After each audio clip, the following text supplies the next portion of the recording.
Sister Wives Meri and Kody Brown could have worked out. During Sister Wives Season 19, fans are watching as Meri Brown finally takes action to leave Kody Brown.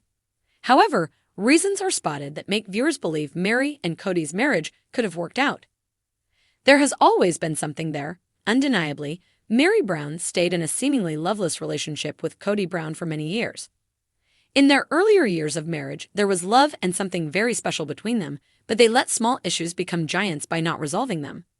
However, now that the decision to leave is complete, the storm cloud has lifted from Meri and Kody Brown. In several Sister Wives Season 19 episodes, Meri and Kody have been playful and even laughed freely with one another despite the difficult decision to divorce.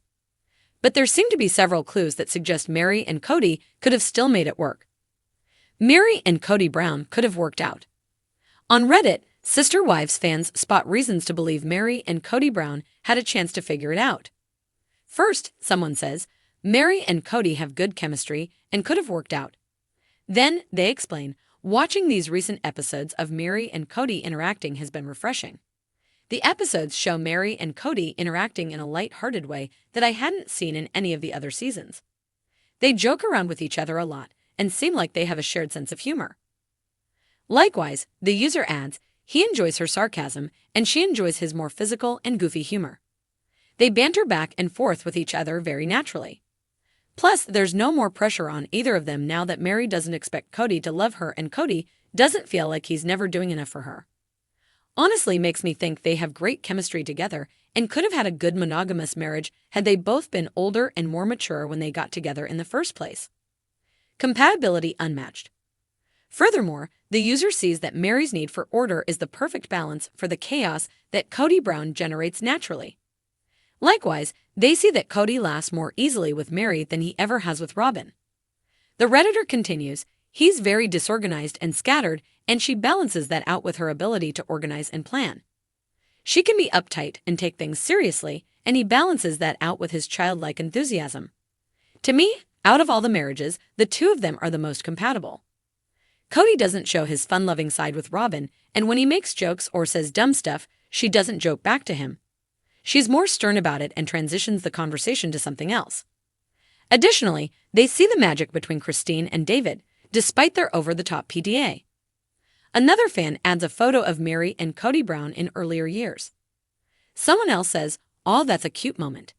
It's too bad he chose to forget all of this." Watching her help him get ready for Robin's wedding is even worse. I think Kody is his own soulmate and is incapable of real love. What he perceives as love is what onlookers perceive as adoration. Would Meri and Kody Brown have made it in monogamy? While Kody Brown's theory in the early years was to add a wife to the marriage any time the relationship got shaky, fans think he could have figured it out with Meri in a monogamous marriage. I think Kody and Meri are very, very similar, and that's what they love the most and hate the most about each other. I suspect a monogamous Kody and Meri would have been much happier together and potentially functional. Haha, yes, there is potential to be functional. I think that had there been no Robin, Meri and Kody would still be together. Meri was his soulmate until shy, pretty, cap in hand Robin came along, Kody went midlife crisis about his shiny new toy, and Meri went straight to the curb. Pressure is off. However, other Sister Wives fans see that the reason Meri and Kody Brown can get along is because the pressure is off now that they have accepted the marriage is over. I think we see the ease of their relationship now because it's over. He said he would welcome a friendship with her and hopes she finds someone. As far as chemistry, that I don't see. I see camaraderie, people that are comfortable with each because they know each other for years. Agreed. I think the weight of the relationship/marriage is over, so it's taken away a lot of the tension. Now it's just a person they've known for a good majority of their life. I see friendship, not passion. One-on-one you can see the chemistry with both Meri and Janelle. Oddly enough, I never saw that natural draw between Kody and Cristin. It's not a love chemistry. They're getting along because the pressure is off of him pretending to love her. She seems happy because he's now more willing to help her and talk to her. As a friend, but she sees the love that he once had for her. In a world where Kody Brown's relationships seem destined to fracture, the question of what if lingers strongest over his first marriage with Meri. Once, Meri was Kody's only wife. She was his first love, the one who first caught his eye and sparked the dream of a plural family. For years, they were the foundation of the Brown family. But what if the complications that arose could have been avoided? Could they have worked things out and reignited the early love they once shared? Let's take a creative dive into the possibility that Meri and Kody's story could have had a different ending. Imagine if Kody had recognized the cracks forming between him and Meri earlier on. Perhaps instead of adding more wives to fill the spiritual vision of a larger family, he might have taken a step back and realized that his relationship with Meri needed nurturing. After all, theirs was the foundation that supported the entire family structure. In this alternate scenario, Kody decides to set time aside for Meri every week, a date night just for them. He's determined to rekindle the spark they once had, refusing to let distance and resentment settle between them. Kody and Meri begin these weekly date nights at Meri's favorite local coffee shop. It's quaint, with the earthy smell of fresh coffee beans and dim lighting that adds a soft warmth to their conversations. For the first few weeks, the meetings are strained. They talk about daily tasks and their children, but avoid the big issues that have been hovering over them for years. Yet, Kody remains patient, not pushing Meri to discuss things before she's ready. As the weeks go by, Meri starts to open up. She begins to share her struggles with feeling invisible and unimportant as Kody's attention became divided among his other wives. One night, over a shared piece of cheesecake, Meri finally talks about her lingering hurt from the catfishing scandal. This time, instead of reacting defensively, Kody listens. He doesn't cut her off, doesn't dismiss her pain. He realizes for the first time how lonely Meri has been, how she sought an emotional connection because she felt abandoned. He's hit with an unexpected wave of guilt, but instead of letting it weigh him down, he channels it into a desire to make things right. Kody assures Meri that he understands her hurt and vows to rebuild her trust, one small step at a time. In this alternate reality, Kody and Meri find a couples therapist specializing in plural marriages. They both go into it with open minds, determined to rediscover the people they once were before resentment and distance came between them. Therapy becomes an eye-opener for both of them.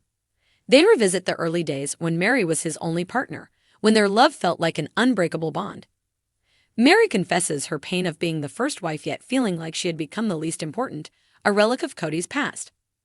Kody, in turn, admits that he got caught up in the idea of building a large family and neglected to nurture the individual relationships that made that family possible. Kody begins to look at Meri with fresh eyes, no longer seeing her as the person who betrayed him with an online affair, but as the woman who first captured his heart. He remembers her strength, her wit, her laugh that once lit up his days. The memories, vivid and emotional, stir something inside him that he thought was long gone. With the therapist's help, they work through their shared disappointments and frustrations. They begin to understand that, in many ways, their marriage had fallen victim to the pressure and expectations of their chosen lifestyle. Neither had intended to hurt the other, but both had been hurting for far too long. As their sessions continue, Kody makes a decision. He approaches Meri with a proposal that surprises her. He suggests a recommitment ceremony, a renewal of vows, just the two of them. No other wives, no cameras, just him and Meri. He wants to honor the love they once had and reclaim their relationship as something sacred. It's a bold step, one that Meri never thought she'd hear from him. Tears fill her eyes as she agrees, seeing for the first time in years a glimmer of hope that perhaps they can rebuild what was lost. In the following weeks, Meri and Kody immerse themselves in planning their recommitment ceremony. They keep it simple yet meaningful, choosing a location that holds significance to them, a quiet spot in nature, away from the noise and demands of their plural lifestyle. On the day of the ceremony, they stand together under an open sky, hand in hand, each dressed simply yet beautifully. As they exchange vows, Kody speaks words Meri thought she'd never hear again, words filled with affection, admiration, and promises for a renewed future. They promise to communicate openly, to nurture their bond, and to respect each other's needs.